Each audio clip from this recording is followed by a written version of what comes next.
Okay, this is excuse me, the most recent one that I can find on Sarah. And I think that this was just like maybe a week after that, where they were setting that pretrial hearing. And it's saying here, desperation, accused suitcase killer Sarah Boone writes letter to judge begging for his attention. Now, I know she has been writing multiple letters to the judge and I think to this attorney. I think his name is Mr. Banquet. It sounded like it said Mr. Banquet, but I'll look it up to be sure, for sure. And I don't know if it was to him. Like I said, I think she's been through multiple ones. And I'm almost guessing, again, if his name is in fact Mr. Banquet, isn't very excited about it, but he probably doesn't have much of a choice. I don't think they do always. But let's see what letters she has penned to the judge.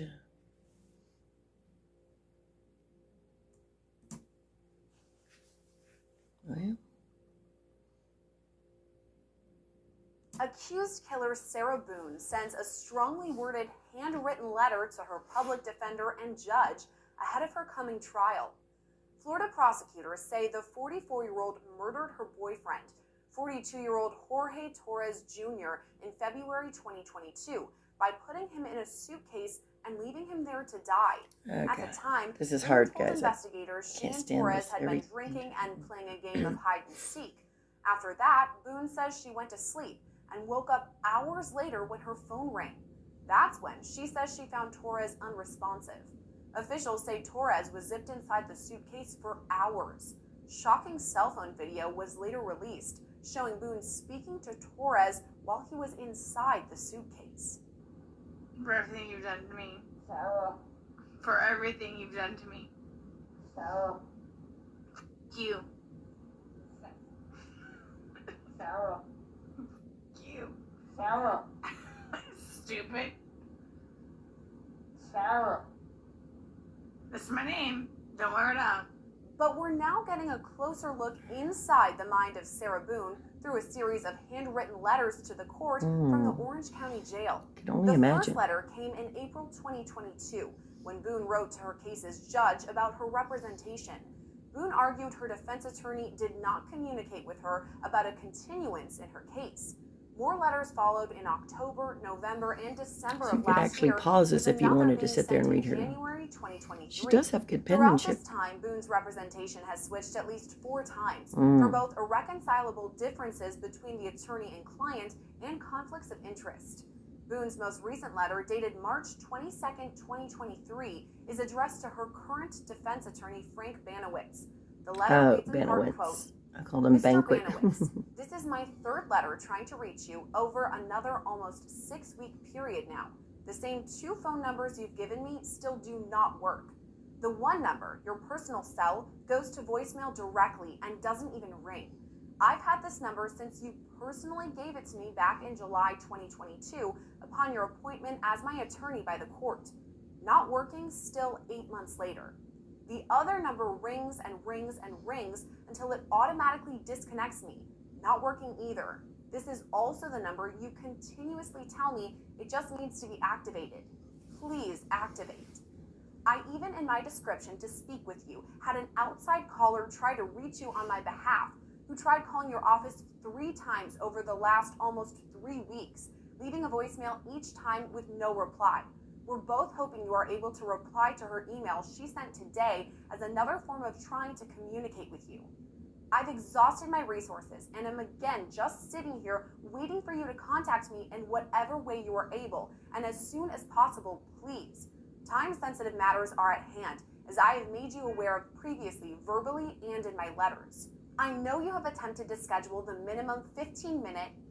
At this point, there's a break in the letter. There may be a missing sentence or page. It picks back up by reading, quote, my pretrial conference, I found out, is now on 3/31/23, which you said previously for whatever reason, I'm unable to attend any of these conferences.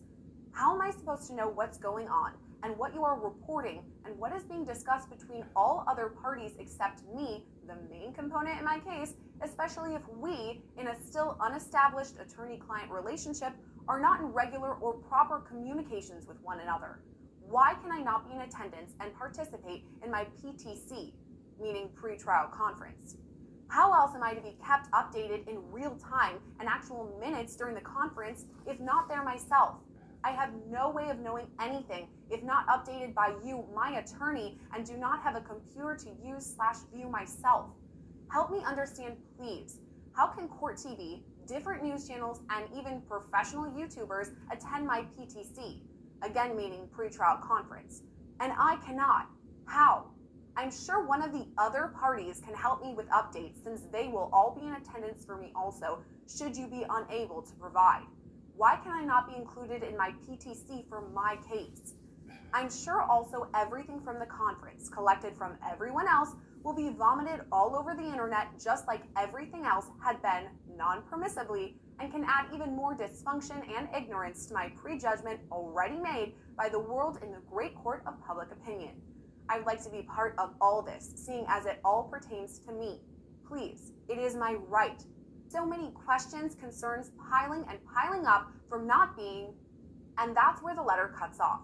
On Friday, Boone's trial date was again pushed back from an April 10th start date to July 24th. Her status hearing was also delayed until July 11th. Right now, she's being held in the Orange County Jail without bond, where she's been for more than 3 years. Reporting for Long Crime Network, I'm Sarah Gillespie. There we go. That's better. Okay. So, I mean, I will say, to be fair, it does sound like Sarah has been getting a bit of the runaround. But, I mean, probably no one wants to really deal with this. But it looks like it might be happening. I don't know. I mean, it's been pushed so many times. I'm sure they didn't intend it to happen that way. I'm sure it was not intentional, as she says about George, but I think it's going to be, once it gets going, I think it's going to be very interesting, and I'm pretty pumped for it. I'm sure you all are, and I haven't purposely ignored your comments. I'm going to go back actually and check them out, and I might just thread these 3 little updates together since I've described what each of them are, because I'll see how I do it. But anyhow, hey, our Sarah Boone's day is coming.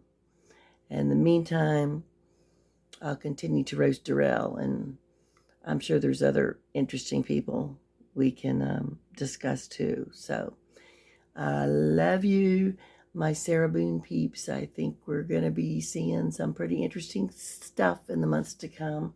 And if I could get inside that courtroom, that'd be pretty cool. But I don't know. I don't know what you have to do to get in there, but I guess it doesn't hurt to check. But y'all, be good to one another. Be kind to one another.